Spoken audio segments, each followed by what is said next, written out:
As the whole world focuses on the evacuation of Gaza, Israel is focusing not only on Gaza, but their massive headache to the north, Hezbollah on the Lebanese border. Because understand this, Hezbollah has managed to create Israeli Defense Force casualties, but also create a lot of chaos and mayhem to the north. Now, without a doubt, Israel's number one concern is Hamas. All Hamas targets and all Hamas capabilities are to be eliminated. That is why we're seeing 1 million people being requested to leave northern Gaza, or Gaza City, and to get out of the way of the air campaign where Israel is trying to identify and find military targets associated with Hamas. Most of these targets have to do with the underground tunnel system that seem to be working in a very effective way. Somehow, Hamas has a mass cache of rockets still launching from Gaza over into Israel, and this is still a major issue for Israel.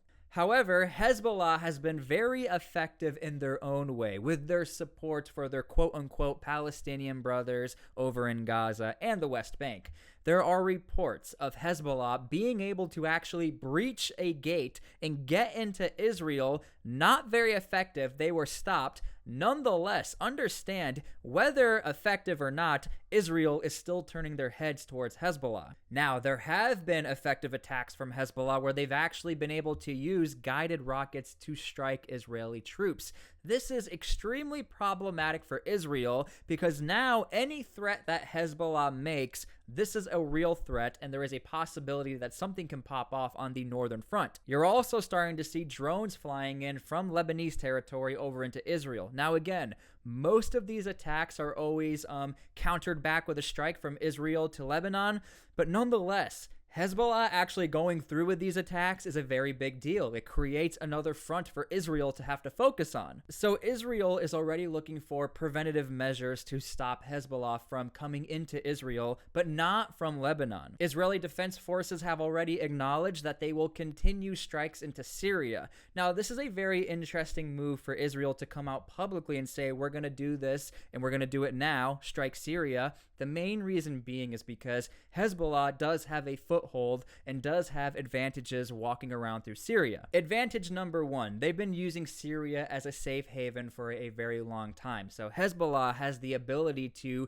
pretend like they're going to attack from the north or invade from the north when really they are diverting the attention for some sort of attack from Syria. Hezbollah can also get supplies from Syria from their allies in the area to help fund their campaigns. Now, who are these suppliers? A lot of people point to Iran.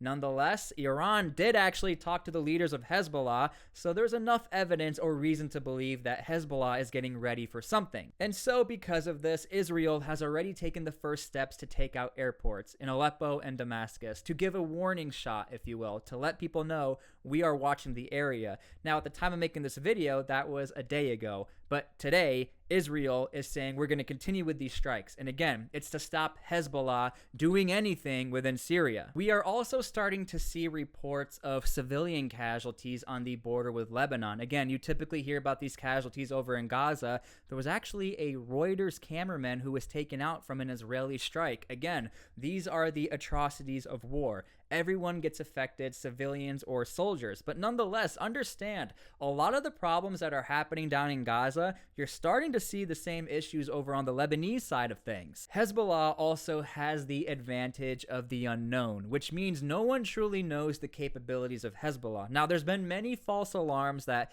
Hezbollah has used hang gliders to come into Israel, that mass amount of drones are coming into Israel. Again, even if none of this is true, it's still a highly effective tactic to take the fight away from Gaza and to use up Israeli resources to look over into Lebanon. Now, as far as Israel is concerned, they're not too worried about a mass ground invasion because, again, this would actually weaken Lebanon and weaken Hezbollah.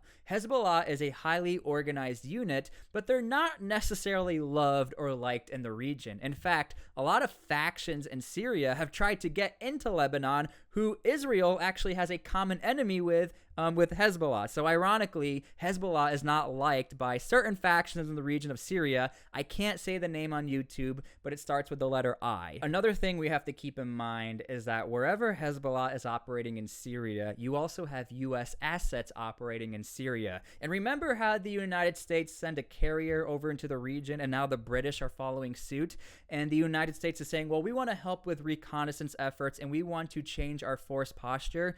This is because the United States is also assisting, or at least we can make a very close and accurate assumption that they are watching everything in the region of Syria to make sure, at the very least, U.S. assets are not affected by any of the causes from Hezbollah or other factions supporting Palestine, if you will. Now, something else we need to understand about Hezbollah is that they are oftentimes referred to as the arm or the extension of Iran. Iran is known to have very close ties to Hezbollah. They talk to Hezbollah frequently, like they have recently at the time of making this video, and we can only assume that Iran might be behind some of the attacks, or at least give the green light for attacks that could potentially happen. The confusion is this: Hezbollah does not necessarily have a major stake in the game when it comes to anything Palestine. However, they treat Hamas as allies. But because of this leads us down a major threat of Iran could now get involved, maybe not directly, but directly enough to where Israel might have to make a preemptive strike. Now, Iran at the beginning stages of this conflict have identified that they have nothing to do with the strikes of Hamas. However,